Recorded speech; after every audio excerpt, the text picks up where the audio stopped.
Hello and welcome back to another video. If you are new here, my name is Sophia and I am a film and TV freelancer. I work as a production coordinator in film and TV and I travel a lot for work, and I am obsessed with all things personal finance, and I find a lot of joy in tracking, where I'm sitting with my finances and, getting across all things personal finance and setting myself up for the future. So in today's video, it is currently 2025, a new year. I wanted to do a quick little video to go over my goals for 2025, mostly because I thought this would be really fun to look back on in a year and sort of see if I managed to hit any of these financial goals.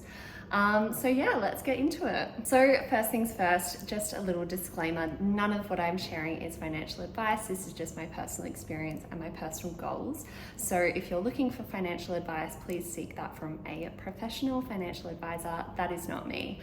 Anyway, let's get into this of what my 2025 goals are financially and sort of looking back on what I achieved in 2024, because that is sort of where I base my goals off as I look forward to a new year. So in 2024, I had some pretty big goals financially. I definitely achieved some of these, and some of these I wasn't able to achieve. So it's sort of good to just reflect on what was actually possible so that I can set some really reasonable goals going into 2025. First up, a little bit about me. As I said, I'm a production coordinator in film and TV. So I do have a variable income because I work job to job and go from, working on a TV show, and then I might have a week or two off, or, 11 like last year. And then I'll work on a feature film or whatever comes up and comes my way. My job is very sporadic and I don't generally have the exact same rate job to job. So on the job that I'm on now, I'm on a really good wage per week, and that will, this is a 20-week job for me, which is really, really great to, kick off 2025 with a really good job to be on. And I've got, until the end of Feb, I'll finish this job, and then I don't know what's going to happen after that. I might get a job that has a lower, well, probably because I'll go back to WA, it might have a lower rate than what I'm on right now. So my income definitely fluctuates, and I do try to just share a bit of information about, what I like to do as someone with a variable income, because it can be pretty hard to plan, and it can, feel pretty helpless as someone who is a freelancer, not knowing when your next paycheck's going to come in and, what your next job is going to be. And I feel like I've sort of hacked the system in a way where I've just set myself up in a way that I can prepare for the future without actually knowing what's happening in the future. So yeah, I am currently living in Sydney at the moment. I'm working on a TV show, which is really great. This is my first time living and working in Sydney. And it's obviously, such a privilege to get to travel for work. I really enjoy that aspect of what I do. I get to actually live and assimilate into places that I go for work. So I've, lived all over WA especially, and this is my first time working on the East Coast of Australia, which is really fun. And it's honestly been it's been a really great experience so far. And yeah, it's a very big job. So it's like lots of work, but I really wanted to do something that was going to sort of push me out of my comfort zone and challenge me as, both a person and also in my work as well, to really try to up level a little bit and just get better at what I do, because that is, I like to see progress in all realms of life, and yeah, doing that was going to be such a good opportunity for me. Anyway, enough rambling. Let's get into my goals for 2025. So I do write them into my little budgeting spreadsheet. I have put up a video of like setting up my 2025 budget spreadsheet, and I did include some goals in there. So I will, put a little link to that video, and you can go watch that afterwards if you feel so inclined. So let's get into my goals for 2025. So as I said, I look back on what I achieved in 2024, and then I sort of reflect and put that into my goals for the next year, especially financially, because it does sort of, my income fluctuates. I don't really know exactly what it's going to sit at. So I just like to sort of base it off the previous year moving forward. So my first big goal for 2025 is to invest $20,000. So in 2024, this was my investing goal, and I didn't think I was going to hit this goal because it was getting to the end of December and I hadn't quite hit it yet. but I ended up just making sure that I hit that goal. So I pulled a little bit of money from a sinking fund that I didn't actually need. It was just sort of there as a just in case money. And I thought, you know what, I'm gonna actually hit my investing goal. And so I managed to hit that. And I think for 2025, I've set 20,000 again because it was quite a push to hit this goal, and I like when I'm being challenged, but I don't want it to be unattainable. So I have set $20,000 as my goal for 2025. If I surpass this, that's going to be amazing, but I think hitting that is a really good steady start. And this obviously doesn't include the superannuation contributions that my employers are making. So my overall investments that are going into my investments are going to be, you know, 10, 12 grand more than that from the employer contributions to my super. So that is a win. Anyway, moving on to my next goal.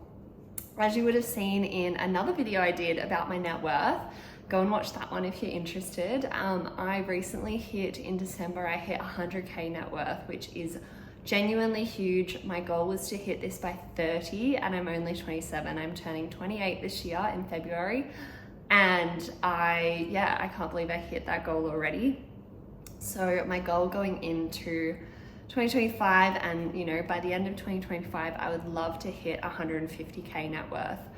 I think this is possible because of, you know, market returns and all of that sort of thing that help, you know, push my investments up, and you know, all the sort of other areas of growth that I get. So the way I'm going to reach this is I will aim to invest $20,000, and then I will have obviously contributions from my employer to my super, which does, you know, contribute to my net worth. So that will probably be around $10,000, $12,000. So in order to, you know, hit this goal, I'll only need to save an extra, you know, $20,000 or so, which I think is very achievable for me because I am a very big saver. I try to save, you know, 50 or more % of my income, which is incredible and such a privilege to be able to do.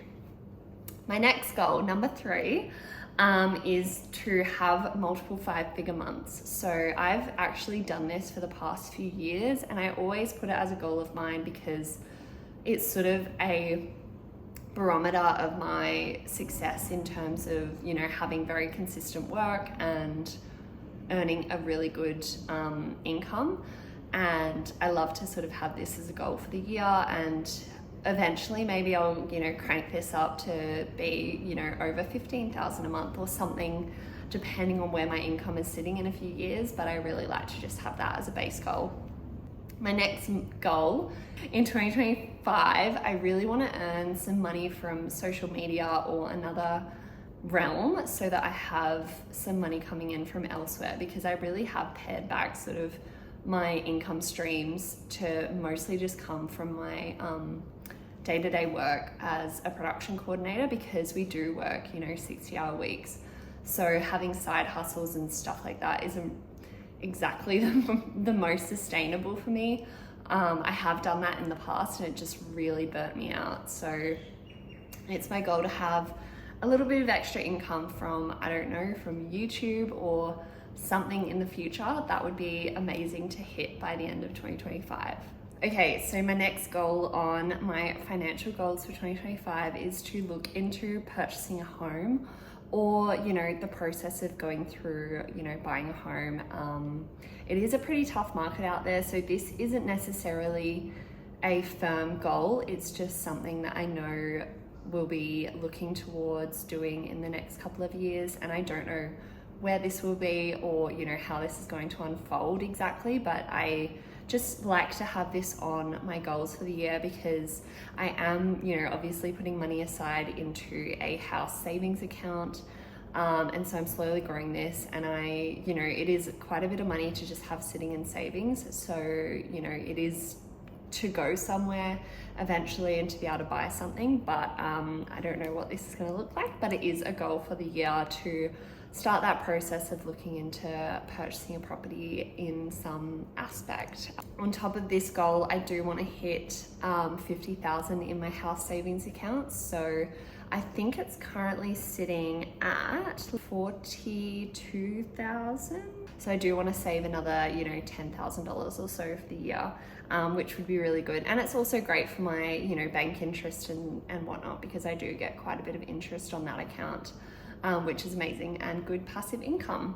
So that is wonderful. Now, looking into my income for the year, this goal is generally based off my income at the moment and what it's looking like. This would involve, quite a few consistent jobs that are paid quite well. So my goal would be to have a year that's over 120,000 gross in income.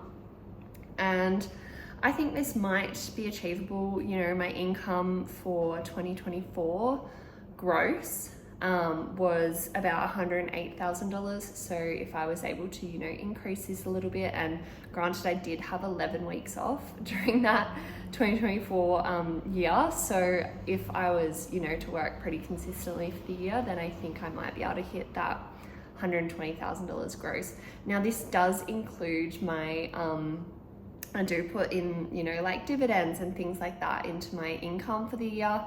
This is income that I don't see, but I like to sort of track this to know, where I'm sitting, and then gradually, obviously, that will hopefully grow and I can, use this as part of my income in the future. My next goal is to make $3,000 from bank interest.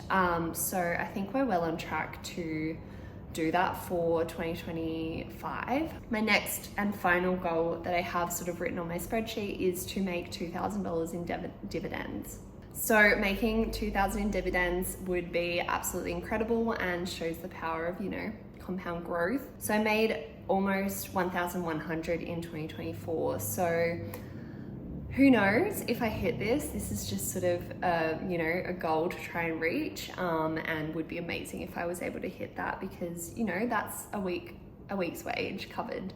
When you look at it like that. So yeah, those are the main goals that I have on my 2025 spreadsheet. They're just sort of the blanket goals that I have for the year and something to really aim towards. I, obviously have goals per month that I like to work towards, and I overall just really like to continue to focus on my saving and investing for the year and to see my money grow. So obviously that is a very financial heavy goals for the year. I did want to give, my financial goals for 2025, because I think it's important to have some goals set so that you have something to work towards, because as I've said in previous videos, tracking your finances and doing all of this work can get a little monotonous, and if you're not working towards something, then you can kind of get lost in the fog of it all and not sure why, not clear on what you're actually working towards.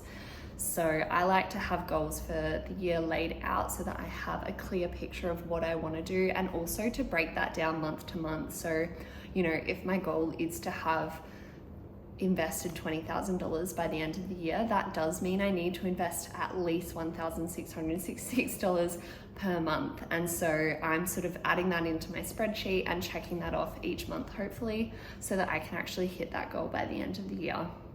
So yeah, overall, those are my goals. And keep in mind, I do have other goals that are just as important, like going on a holiday, reading, at least 12 books for the year, going for, another half marathon, or even attempting a marathon would be amazing. So I do have other goals that are outside of finances for the year, and I really do try to keep a well-rounded outlook on the year. It's not just about money, it's about enjoying the things that you do with your money as well.